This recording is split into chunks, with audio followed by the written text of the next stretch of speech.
Hey everybody, I have some terrible news. Summer is nearly over and a whole season of Love Island has came and went, with a winning couple crowned, only to break up via Instagram 1 month later. But don't worry, because on this channel, it's still summer, and we're going to be talking about a new show that's even more interesting and even more trashy, if you can believe it. Today we're talking about the series premiere of Virgin Love Island, a whole season of Love Island where everyone on the cast is a loser. I'm sorry, I meant a virgin. Freudian slip there. Okay, you can boo me all you want, but the show is going to make about 20 jokes at the expense of their virgins. I think I'm entitled to a few. I'm not even gonna try talking to her.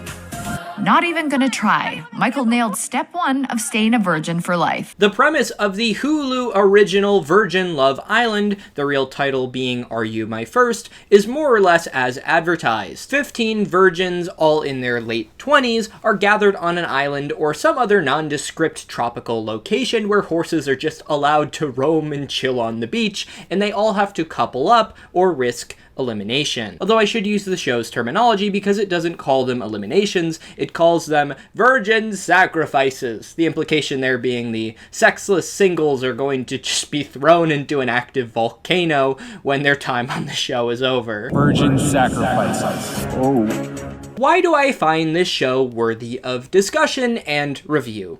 Well, I think it's fun. Not fun as in, wow, this show's really amazing, because when I was watching it, I was secretly hoping that my computer would explode and take me out of my misery, but fun in the sense of, how the hell did this get made? What am I even watching? That type of fun. In the last few years, reality television, particularly in the dating space, has been the subject of extreme experimentation, with shows like F-Boy Island, Mom Manor, and Gay Love Island all taking root and exploding in both popularity and absurdity. These shows are all patently insane, trashy, whatever word you want to use, and even their premises, let alone the content of their episodes, are usually enough to make most people go, ugh, or make a face like this, oh, to signify their disgust. In a sense, these programs are simultaneously subversive texts that have something to say about our society,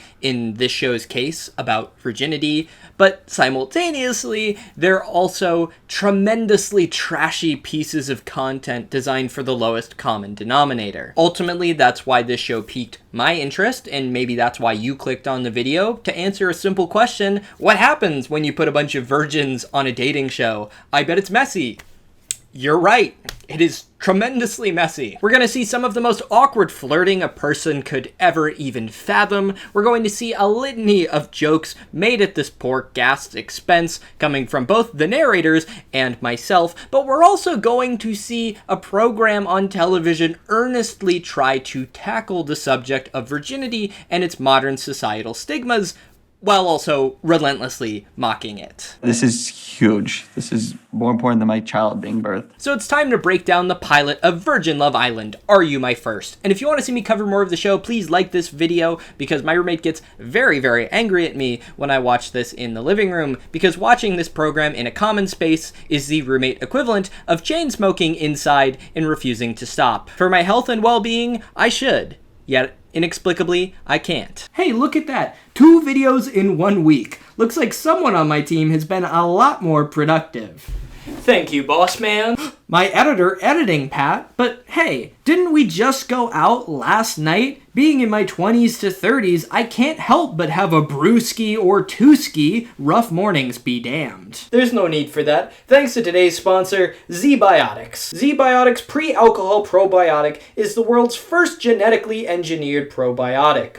It was invented by PhD scientists to tackle rough mornings after drinking. Here's how it works. When you drink, alcohol gets converted into a toxic byproduct in the gut. It's this byproduct, not dehydration, that's to blame for your rough next day. But pre-alcohol produces an enzyme to break this byproduct down. Somebody wife this guy up. He's great at Adobe Premiere Pro, and he knows the scientific nuances of acetaldehyde. I respect a learned man. I still feel a great deal of shame for getting a 2 on my AP Physics exam in high school. ZBiotics can't help with that, but they can help with rough mornings after exciting evenings. Just remember to make pre-alcohol all your first drink of the night. Drink responsibly, and you'll feel your best tomorrow. Try it today. Just click the link down below in the description or scan the QR code there. Again, if you want to try it today, just scan the QR code there or click the link down below in the description. Thanks again to ZBiotics for sponsoring this video, and now back to your regularly scheduled programming. But most importantly, Heart Back by popular demand. Are You My First? Not to be confused with Are You the One, is a Hulu original dating show hosted by Caitlin Bristow and Colton Underwood. And if the latter name sounds familiar to you,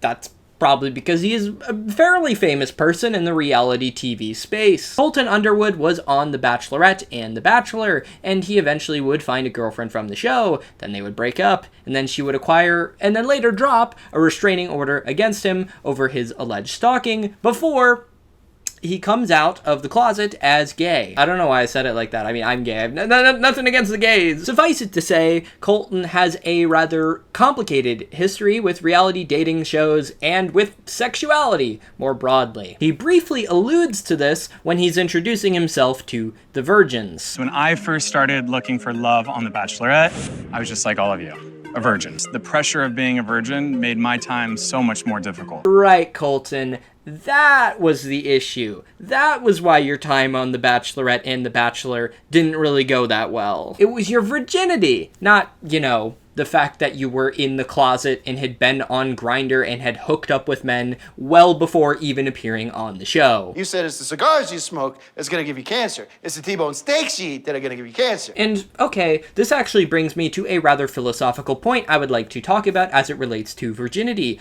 Are gay men just virgins forever because butt stuff isn't the real deal? Because everyone knows it's the sex that God can't see. Colton advertised himself at the time, and apparently still today, as being a virgin during his time on The Bachelor. So, I ask you this, Colton. Am I a joke to you? Wait, don't answer that. That was a rhetorical question. I know I'm in my bedroom doing scholarly analysis of Virgin Love Island. Meanwhile, you're getting a check to lie to these poor goobers in paradise. I know which one of us has a better life. It's still probably me. On account of the fact that I've never had to pay a PR firm to launder my reputation by saying how my gay wedding had allusions to gay history because I stalked my ex-girlfriend. Allegedly. Telling someone you're a virgin, especially at this age, is a little bit like coming out of the closet. Anyway, I've been enough of a tease for long enough. I think it's time we meet our cast of sexless singles. Are we all ready? Did you get all that? You're good, right? You're good? Okay, cool. Island full of virgins. I mean, that's so goofy. Yeah, that's more or less how Are You My First chooses to introduce us to all of the contestants. That's 15 people in about 7 minutes. While this isn't uncommon in modern reality dating shows, and generally, especially for a show like this that's way more limited in scope than traditional Love Island, we're only really gonna care about a few of these people, but I still find it rather, overwhelming and to be an example of bad television and bad editing. To illustrate my point, pun intended, you'll see why in a second, I usually like to draw faces of all the people when I'm doing reviews of these shows just so I can try to understand the names better. And because I only had about 8 seconds for Rachel, her portrait came out a little bit scuffed. So comment down below from 1 to 10 how well you think I captured Rachel's likeness. I don't think it's a 1, I'll say that. You also might have noticed I wrote down everyone's ages, which might be a holdover from when I was doing my review of Mom Manor, which, for the record, maybe because of the advanced age of the contestants, had a much more relaxed pace as we got to know all of our mommies. I can't believe I went to film school and now this is my life. I joke, but age actually is a really important factor in how any given modern reality dating show actually functions. It provides an answer to a very basic question. What stage of life are these people actually in? Regular Love Island, for instance, skews a lot younger than this show, because usually by about age 22, most people have made the decision if they're going to piss or get off the pot in regards to having casual sex with strangers. Fun fact, did you know that the average contestant on Virgin Love Island is 9% older than the average contestant on regular Love Island? You didn't know that. Oh, and you're judging me a little bit for knowing that.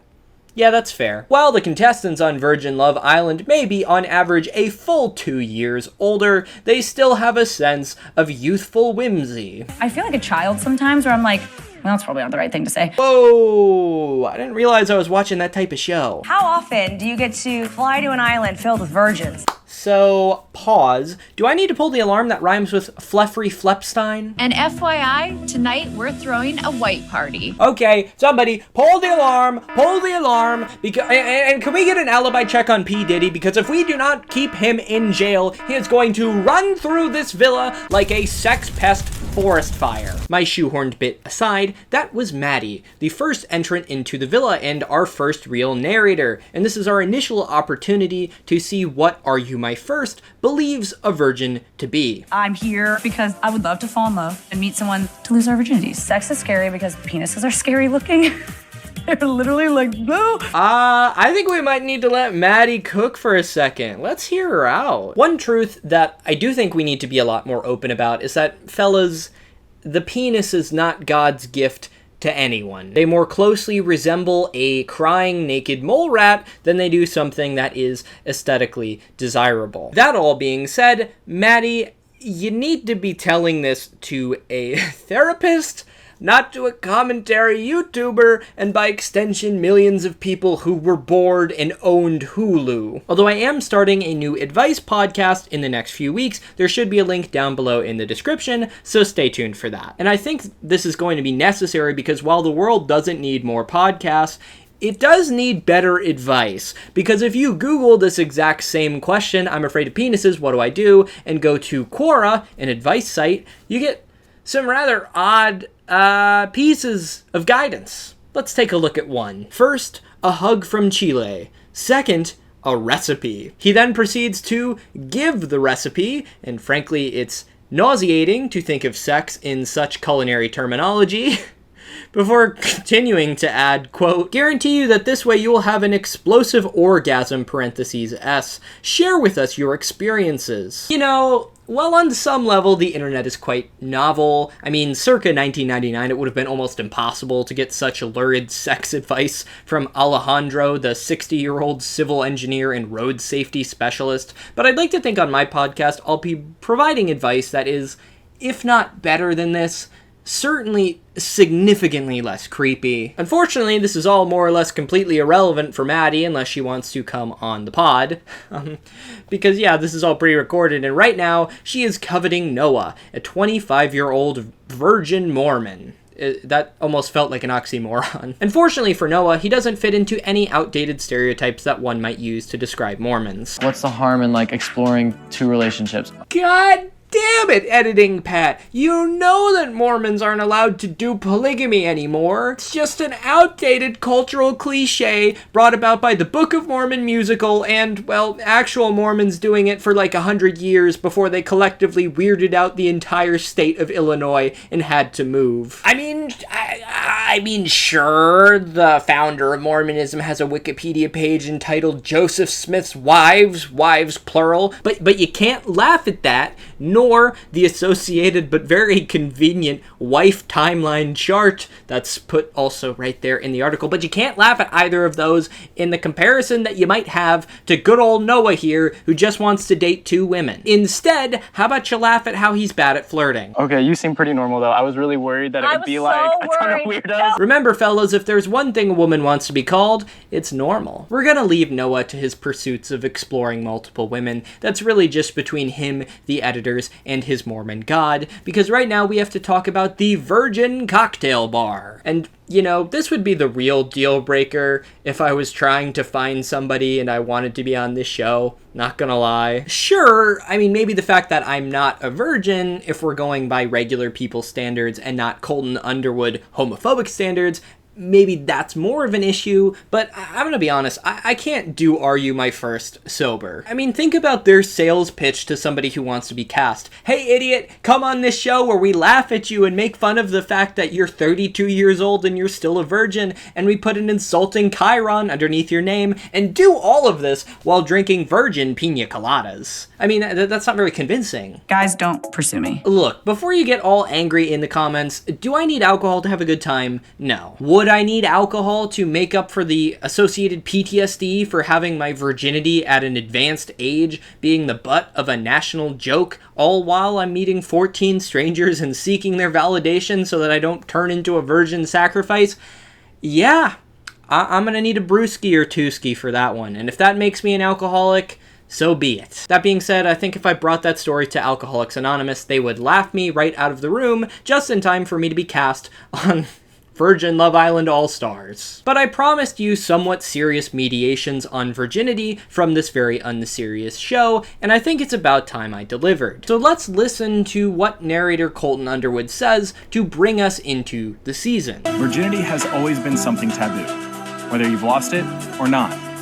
But we're about to change that. I don't know if taboo would be the word I would use there, Mr. Underwood. What I would describe as being taboo to discuss would be the fact that, you know, you kind of allegedly stalked your ex-girlfriend, and it was a whole thing, and it somehow seemingly hasn't impacted your ability to not only find gainful employment, but to find it on a reality dating show. See, I think discussing that is taboo. Still, his broader point is correct, and the notion of virginity is something that has many years of ossified societal stigma all around it. And that's to say nothing about cinema and television, where there have been dozens and dozens of movies and TV shows depicting people on their quests to pop their cherry, so to speak, in an algorithm-friendly way. We in the United States literally have an entire state named after the concept of virginity. Do you want to guess what it is? Yeah, it's not super creative, it's Virginia, but, you know, shout out to the Virgin Queen. Now, we don't have time to go into the entire history of virginity as a concept. I can already tell my Virginia etymology fact has bored you half to tears. Suffice it to say, and this includes myself, that most of us grew up in an environment where losing our virginity, having sex for the first time, was viewed as an objective of paramount importance. Conversely, there are also some who've gone a little bit too far in the other direction, and those are the TikTokers interviewing women on the street, asking about their body count. Can I ask you a question? Sure, why not? What's your type? My type? Yeah. You. This motherfucker don't miss. After one episode, I don't really think the show is pro-virginity per se, meaning like the show is trying to talk about how valuable it can be to stay a virgin and to save yourself. After all these people have done that and they've ended up on a Hulu original Love Island variant. So, virginity can't be that good. One day, you too could have a Mormon boy lust over you while you drink your virgin pina colada. Not sure if you want to go on a date with me? Well, would a t-shirt change your mind? I made out with Skippy for 3 minutes, and all I got was this lousy t-shirt. I think the show's main claims about virginity make a lot more sense and are more well-intentioned, but they're also very contradictory. I think they make two main claims in the episode. Claim number one, it is okay to be a virgin. It is okay to have saved yourself and to not have felt societal pressure to have sex before you were ready. My virginity is everything to me. I wouldn't want to waste it on some guy at the bar. And this is echoed throughout the show in numerous confessionals at different points when the cast are all leveling with us about their reasons for remaining virgins into their late 20s. Even though I'm a virgin, I know what I like, and when I see it, I go after it. And I'm not here to mess around anymore. I just said late 20s. Did that man's age, did that start with a 3? Still, the meaning of this confessional is that we're being presented with somebody who basically says, yeah, I know I'm a virgin, I'm okay with it, and I'm secure with myself, and I know what I want out of life. And that's all well and good, but the problem is that the second claim made by the show, it kind of directly contradicts the first, because their second claim is, ha ha, you're a loser for being a virgin, and it's so funny that you're a virgin, and if you don't change, you're going to stay a virgin forever, you losing loser. You're pathetic. Not even gonna try. Michael nailed step 1 of staying a virgin for life. Colton asked the question usually used to check credentials before playing Dungeons and Dragons. Is everyone here really a virgin? Pent up sexual tension. And they're flirting like they've got some virginity to lose. Now, look, a narrator making fun of a contestant is a Love Island trope. It's actually kind of what I'm doing right now in this YouTube video. For instance, in a few minutes, I'm gonna make fun of that first guy, Michael, for saying ridiculous dog shit just like this. Corny as it is to say it, I think most people would be surprised to find out that I'm a virgin, just because, like, statistically speaking, I'm in the top 3% of good looks. A lot to unpack there, Michael, but if I'm not in the top 3%, your ass definitely isn't either. But But this mockery, a lot of it being about the fact that they are virgins, decidedly impacts the meaning of the text. None of the stuff that happens in a piece of media happens in a vacuum, even if the media itself is vacuous. That is to say, simply, scholarly analysis of Virgin Love Island includes the quips, folks. You are all virgins. You all have your own reasons for why you're a virgin, and all of the reasons are as unique as you are. Okay, this is great to say, Caitlin, but then the show turns around and makes fun of the contestants and in essence their personhood because they're virgins constantly throughout the rest of the show. Where are they going to get laid tonight? By they, I mean the virgins' heads, getting innocently laid down onto soft pillows. And I mean, sure, if you can even hear this joke through the terrible music they blare all the time, I guess it's not that mean-spirited. And I think this is going to be a trend throughout the rest of the season. There's kind of an undercurrent of, ooh, when are they gonna get it on? Ooh. Maybe that shows what I know about heterosexual sex, but like, I feel like that sort of undercuts the whole concept of like, dude, it's so totally cool. You're like saving yourself. You're like so pure. You like waited 20 years. Like, yeah. But like, when are you going to get it on? When are you going to get it on? And if you find the voice I did there very annoying, well, I apologize, but have some sympathy for me who just had to spend dozens of hours with the source material of Virgin Love Island. Think about how enjoyable that was for me. It wasn't. It wasn't. It was annoying. Moreover, the entire format of the show seems rather anathema to why somebody would even stay a virgin to begin with, usually not feeling ready or wanting sex to feel special or wanting it to be with a special person. Because they only have 3 days to find a couple or face elimination, or I'm sorry, virgin sacrifice, and they only have 8 hours to pick a crush in the first night's challenge. And look, yes, it is incredibly funny to take a bunch of 28-year-olds who've never fucked, put them on a reality dating show and say, you guys have to find a couple in the same amount of time it takes to order and receive a box of paper towels from Amazon. It is very funny to get them to do that. I will hand it to Hulu for that one. And it's even more funny because, yes, these contestants are terrible at flirting. A good part of this episode has that loudly on display, which is probably less a function of the show's value system and more a function of the show having camera people who filmed what was happening. Take Maddie, for example, and her interesting take on courtship and romance. It's enough to like see an attractive man, but then you have to talk to an attractive man, and I'm like, oh yeah, I gotta like form a sentence. There is also Godwin, who's edited to be this season's playboy/womanizer, which is just a very funny thing to be on Virgin Love Island. It's kind of like being the best player in an adult beer kickball league. Congratulations on being able to catch and throw a ball. Meanwhile, your first baseman is over in the dugout drinking to forget. I don't really believe in gender roles, but I believe that, you know, the man is to be the head of the family. I mean, okay, I honestly love Godwin. He says, yeah, I don't believe in gender roles, and proceeds to list what he believes in, which are gender roles. Very funny. The woman is there to like, you know, to be a helpmate. It sounds like he doesn't just believe in gender roles, he must also believe in gender buns as well. Yeah, that's justified. That was a bad pun. That's justified. He's also apparently maybe not even a virgin. Not really a virgin. Just imagine the mentality of a person who has to do that, who just like sees a casting form for like a dating show with all virgins. Well, I'm not a virgin, but like I bet there's gonna be some awesome chicks to meet there. That feels like something a character in a movie would do rather than a real person. But here he is. God love you, Godwin. I don't know how we can discuss this episode without talking about Michael, a 26-year-old virgin stand-up comedian who I can only pray is here for clout. And if that's the case, unfortunately, the edit has made him out to be a bit of a tool. By far the hottest girl in the house is going for the dork. It's a big win for the folks back home. I can only assume that most of what he's saying, particularly in confessionals, like most of it's supposed to be insincere, such as his comment about being in the top 3% of men looks-wise earlier, but it's very jarring because most people are not really approaching the show like that. There's never any real indication that he's being insincere for the show, because it seems like for the most part everybody else is a lot more open with their real desires and emotions. Take, for example, the hot girl he was talking about in that confessional, Rachel.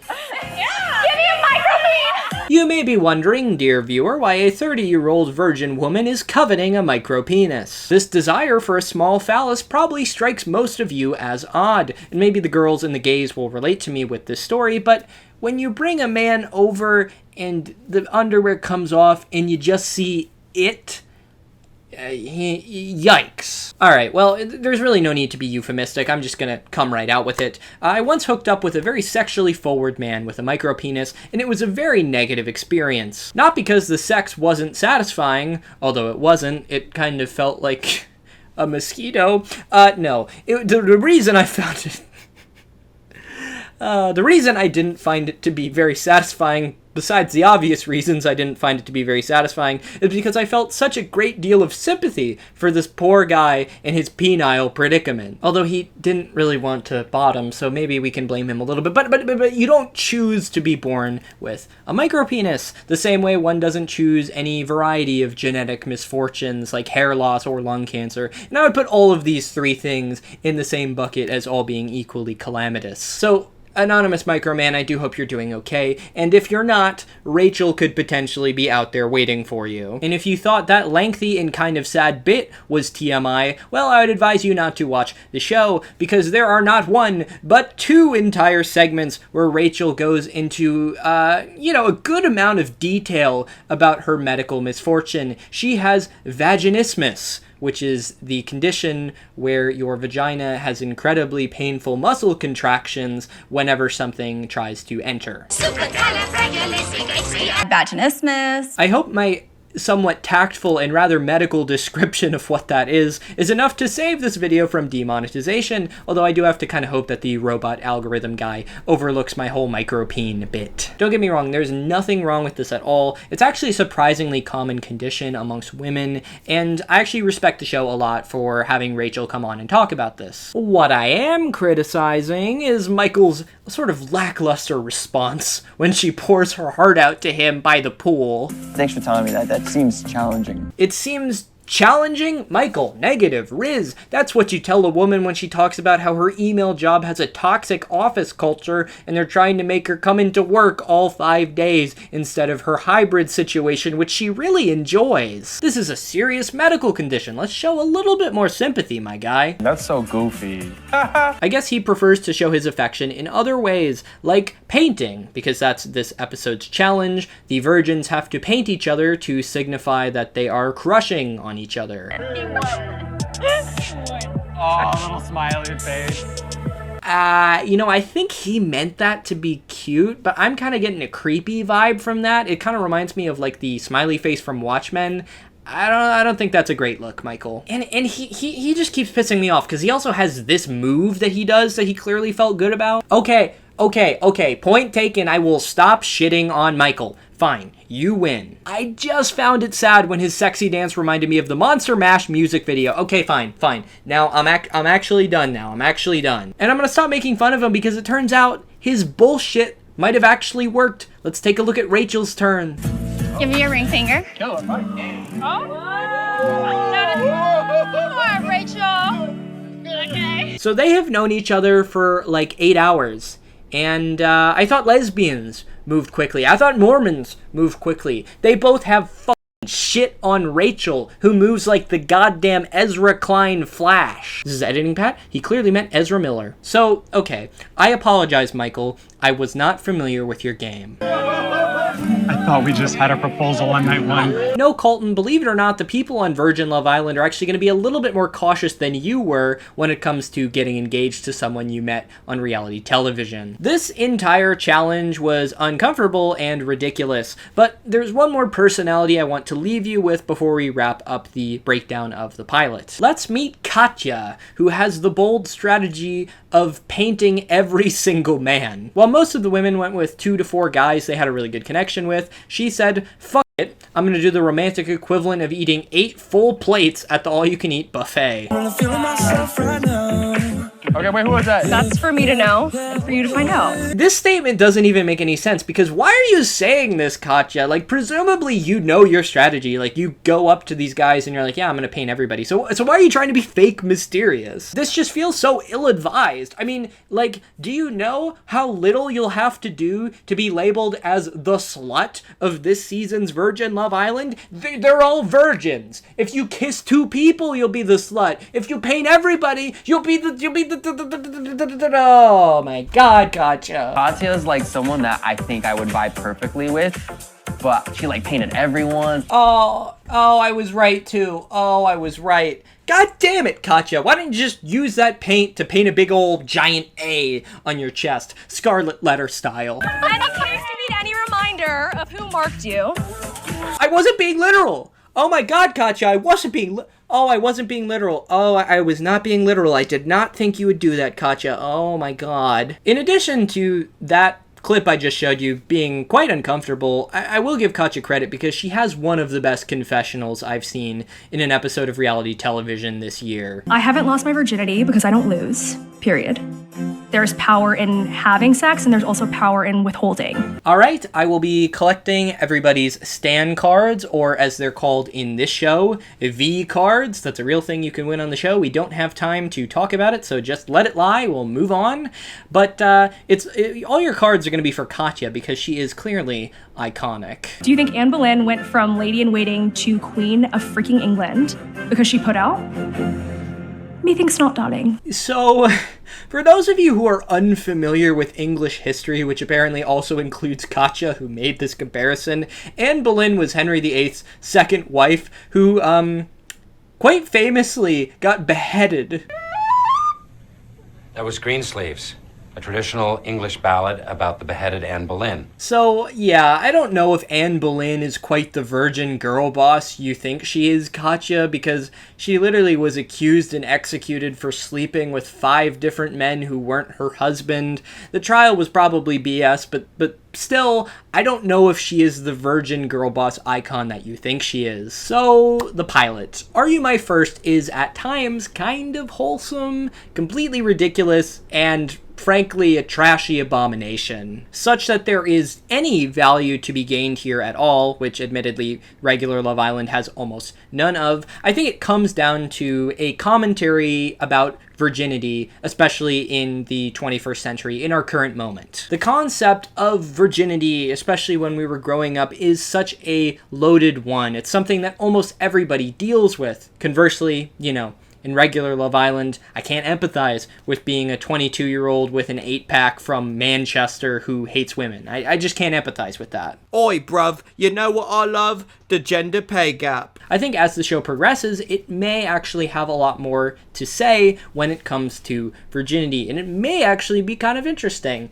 And I'm actually very curious to see how this show will deal with it when somebody does actually have sex for the first time. Although, if today's pilot was any indication, we're probably going to have the narrators go, "Ew, gross, cooties!"